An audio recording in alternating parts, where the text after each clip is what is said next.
एक वन में टार्जन नाम का सिंह निवास करता था। उसके पास बाघ, गीदड़, कौवे जैसे कई मित्रों थे।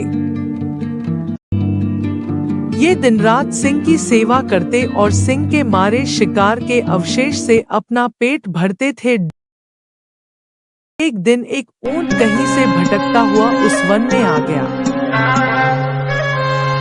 जब सिंह की दृष्टि ऊंट पर पड़ी तो उसने अपने मित्रों से पूछा, ये कौन सा जीव है? हमने पहली बार ऐसा जीव अपने वन में देखा है। यह वन्य प्राणी है या ग्राम्य?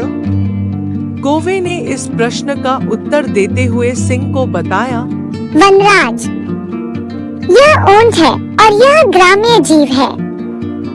भाग्य इसे आपका भोजन बनाकर ही यहाँ लाया है। आप इसे मारकर खा जाइए। नहीं, मैं ऐसा नहीं करूंगा। यह तो हमारा अतिथि है। अतिथि को मैं कैसे मार सकता हूँ?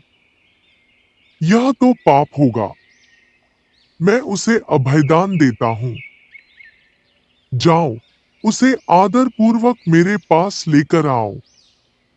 मैं उससे मिलना चाहता हूँ। सिंह ने कौवे को आदेश दिया। कौवा कुछ मित्रों के साथ ऊंट के पास गया और उसे सिंह का संदेश सुनाते हुए बोला, मित्र, वनराज सिंह ने तुम्हें अभयदान प्रदान किया है। वन के राजा होने के नाते वे तुमसे मिलना चाहते हैं। अभयदान की बात सुन ऊंट कौवे और अन्य मित्रों के साथ सिंह के पास आ गया।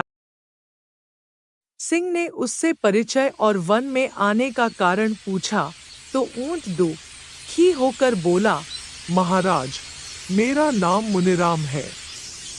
मैं अपने साथियों संग भ्रमण करते हुए वन में पहुंचा और उनसे बिछुड़ गया।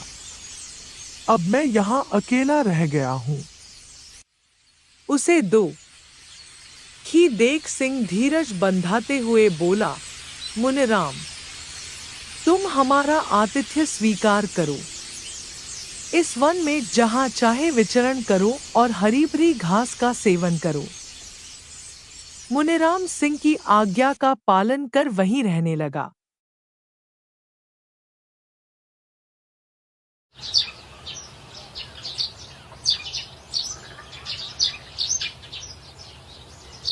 हरी भरी घास खाकर वह कुछ ही दिनों में हृष्ट-पुष्ट हो गया। बाघ, गीदड़, सियार आदि वन जीव जब भी उसे देखते, उनकी लार टपकने लगती। किंतु वे वन के राजा सिंह के आदेश के समक्ष विवश थे। एक दिन कहीं से एक जंगली हाथी वन में आ गया। अपने मित्रों की रक्षा के लिए सिंह को उससे युद्ध करना पड़ा। दोनों के मध्य घमासान युद्ध हुआ। युद्ध के दौरान हाथी ने सिंह को उठाकर जमीन पर पटक दिया और अपने नुकीले दांत उसके शरीर में गड़ा दिए। किसी तरह सिंह युद्ध में विजयी हो गया, किंतु वह बुरी तरह घायल था।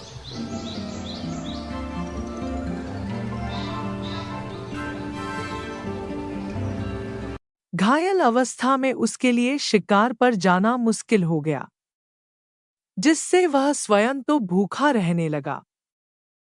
साथ ही उसके मित्रों, जो उसके शिकार के अवशेष से अपना पेट भरते थे, वे भी भूखे रहने लगे। अपनी दुर्दशा देख और अपने मित्रों की परेशानी देख सिंह दुखी था। एक दिन उसने अपने मित्रों की सभा बुलाई। सभा में सबको संबोधित कर वह बोला, मित्रों, मेरी अवस्था से आप सभी अवगत हो। मैं चाहता हूँ कि आप कोई ऐसा जीव तलाश करो जिसे मैं इस अवस्था में भी मार सकूं। इस तरह हम सभी की भोजन की समस्या का निराकरण हो जाएगा।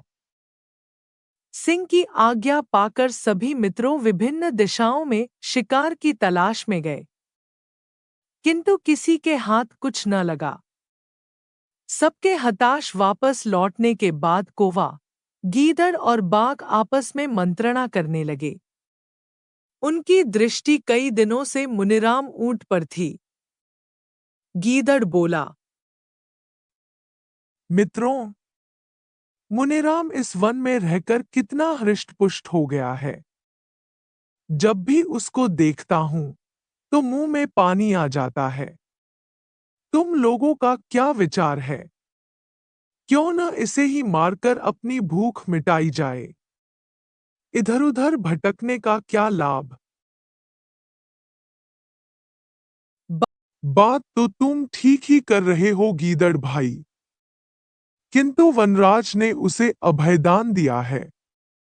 वे उसे नहीं मारेंगे। कौवा बोला, अब तुम ही बताओ कि उन्हें कैसे मनाएं?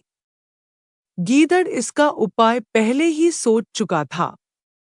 उसके अपनी योजना कौवे और बाघ को बता दी। दोनों ने उस योजना के लिए हामी भर दी, साथ ही अन्य मित्रों को भी योजना के बारे में अच्छी तरह समझा दिया। इसके बाद वे सिंह के पास पहुंचे।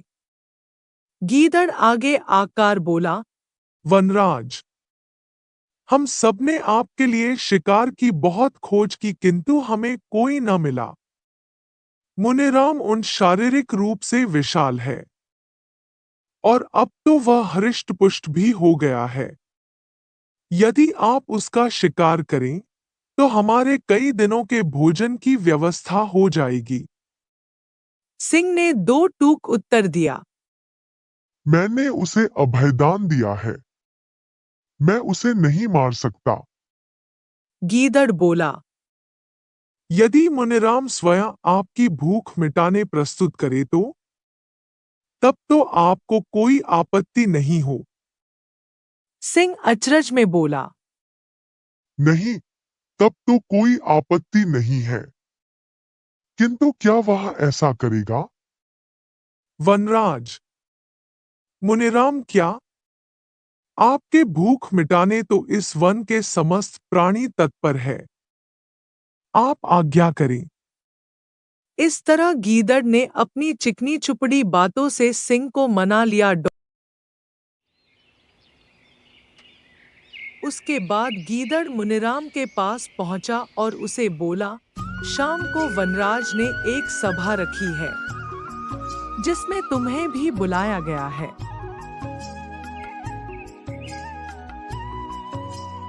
शाम को सिंह की सभा में वन के सभी जीव उपस्थित थे। मुनिराम भी उपस्थित हुआ। गीदड़ ने भरी सभा में कहा,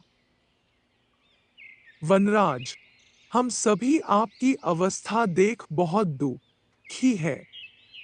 आज हम सभी यहाँ उपस्थित हुए हैं ताकि आपके भोजन के लिए स्वयं को समर्पित कर सकें। इसके बाद एक एक कर सभी जीव सामने आकर स्वयं को सिंह के भोजन के लिए प्रस्तुत करने लगे, किंतु गीदड़ उनमें कोई ना कोई कमी निकाल देता और सिंह उन्हें खाने से मना कर देता। इस तरह किसी को छोटा, किसी के शरीर पर बाल, किसी के तेज नाखून होना आदि बहाने बनाकर गीदड़ उन्हें बचाता गया। जब मुनिराम की बारी आई और उसने देखा कि सारे जीव स्वयं को सिंह के सामने प्रस्तुत कर रहे हैं और सिंह किसी को भी नहीं मार रहा, तो सबकी देखा देखी उसने भी स्वयं को सिंह के सामने प्रस्तुत कर दिया। वनराज, आपके मुझ पर बहुत उपकार है। अब जब आपको आवश्यकता आ पड़ी है तो मैं स्वयं को आपके समक्ष प्रस्तुत करता हूँ। कृपया मुझे मारकर अपनी भूख मिटा लीजिए। मुनिराम ऊंट को विश्वास था कि अन्य जीवों की तरह सिंह उसको भी नहीं मारेगा, किंतु जैसे ही मुनिराम ऊंट की बात पूरी हुई, गीदड़ और बाघ उस पर टूट पड़े और उसे मार डाला। सीख, मॉरल ऑफ द स्टोरी। इस कहानी से सीख मिलती है कि लोगों की चिकनी चुपड़ी बातों में कभी नहीं आना चाहिए। स्वामी जब बुद्धिहीन हो और उसके साथी धूर्त, तो चौकन्ना और सावधान रहना आवश्यक है।